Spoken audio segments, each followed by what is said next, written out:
Okay friends, మనము ఇక్కడ మెదక్ నర్సాపూర్కి వచ్చాము. అయితే ఇక్కడ చూడండి, ఈ రాళ్ళని చూడండి, ఇవన్నీ గ్రానైట్ రాక్స్.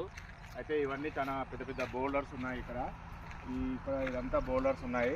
ఇక్కడ గడవే తీసుకురాపోదంతా బోల్డర్స్. అక్కడ ఈ రకంగా ఉన్నట్టయితే ఏమవుతుందంటే గ్రౌండ్ వాటర్ అనేది మంచిగా రావడానికి అవకాశం ఉంటుంది. ఎట్లా అంటే మీరు బౌల్డర్స్ భూమిలో కూడా ఈ రకంగా ఉంటుంది. మొత్తము చుట్టుపక్కల మట్టితో కూడుకొని వాటరు అనేది భూమిలో ఇంకడానికి అవకాశం ఉంటుంది.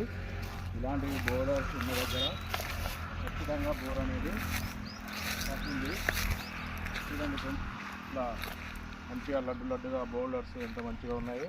ఇలాంటి రాళ్ళు విడివిడిగా మన యొక్క భూములలో ఉన్నట్లయితే అక్కడ మనం బోర్వెల్ డ్రిల్ చేసినట్టయితే ఖచ్చితంగా బోర్ అనేది 100% పడడానికి అవకాశం ఉంటుంది.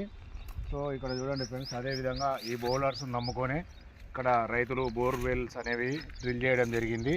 ఈ టైంలో కూడా వర్షేను చాలా వేశారు. అంటే వాటర్ అనేది చాలా సఫిషియెంట్గా వస్తుంది. సో ఇటువంటి రాక్ టైప్స్లో ఖచ్చితంగా వాటర్ అనేది అవకాశం ఉంటుందని. ఎందుకు అంటే ఈ బౌల్డర్స్ మధ్యన ఈ లేయర్స్ అనేవి, ఈ వాటర్ ఉండడానికి అవకాశం ఉన్నటువంటి లేయర్స్ అనేవి అవైలబిలిటీ ఉంటాయి.